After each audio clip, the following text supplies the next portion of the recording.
কেন ২৮শে ফেব্রুয়ারি ইরানের উপর হামলা চালানো হলো, অন্যদিন কেন না?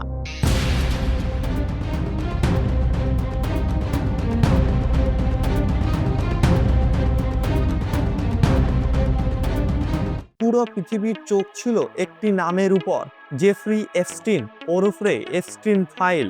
রাজনীতি, কর্পোরেট দুনিয়া, রাজপরিবারের একটার পর একটা বড় বড় নাম উঠে আসছিল।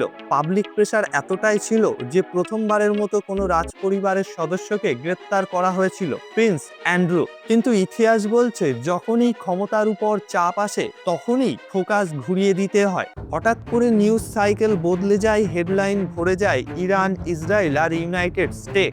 ২৮শে ফেব্রুয়ারির আশেপাশে মধ্যপ্রাচ্যের সামরিক উত্তেজনা অস্বাভাবিকভাবে বেড়ে যায়। রিপোর্ট অনুযায়ী ইসরায়েল আমেরিকা যৌথ সামরিক অপারেশন চালায়। ২৪ ঘন্টার মধ্যে মধ্যপ্রাচ্যের যে শক্তির ভারসাম্য ছিল সেটি ভেঙে যায়। এরপর আসে সেই খবর যেটি পুরো অঞ্চলকে নাড়িয়ে দেয়। রিপোর্ট বলছে আয়াতুল্লাহ আলী খামেনি নিহত হয়েছেন। ইরানিয়ান স্টেট মিডিয়া থেকে এসেছে এই তথ্য।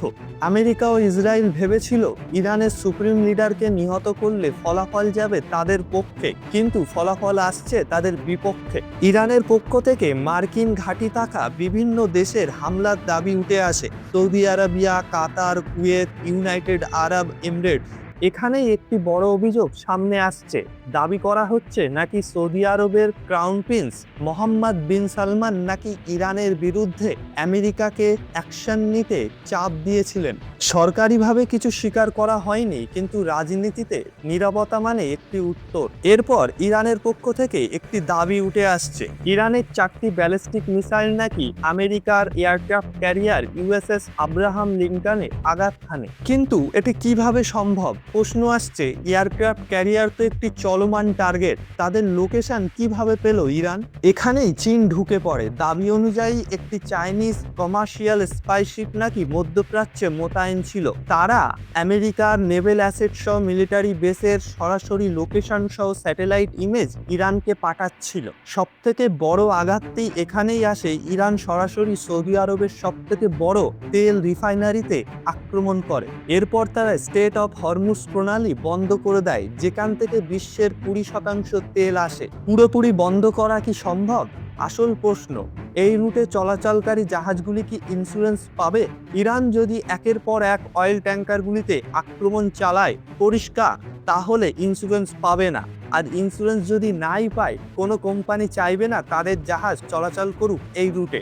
আর যদি এই রুটে অয়েল ট্যাঙ্কার চলাচল বন্ধ হয় তাহলে সাপ্লাই চেন পুরো ভেঙে যাবে। আর এই রুটের উপর সবথেকে নির্ভরশীল হলো ভারত, চীন এবং জাপান। ভারতের ক্ষেত্রে পরিস্থিতি আরও খারাপ হবে, কারণ ভারতের 80% তেলই আসে এই পথ দিয়ে, আর স্টকে আছে মাত্র 10 থেকে 15 দিনের কাঁচা তেল। চীন হয়তো রাশিয়ার থেকে সাহায্য নেবে, কারণ ফ্যাক্টরিতে সমস্যা হলে প্রোডাক্টের দাম বেড়ে যাবে।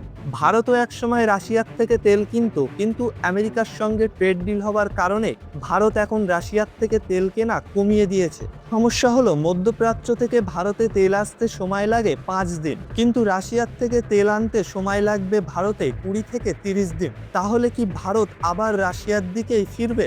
এই মুহূর্তে সাধারণ মানুষ কিছু টের পাচ্ছে না, কিন্তু জ্বালানি সাপ্লাই যদি বন্ধ হয়ে যায় তাহলে পেট্রোল, ডিজেল, পরিবহন এবং খাদ্য সবকিছুই একসঙ্গে ধাক্কা খাবে। আজ তেল শুধু জ্বালানি নয়, রাজনীতি, বাণিজ্য, যুদ্ধ এবং বিশ্ব ক্ষমতার কেন্দ্রবিন্দু।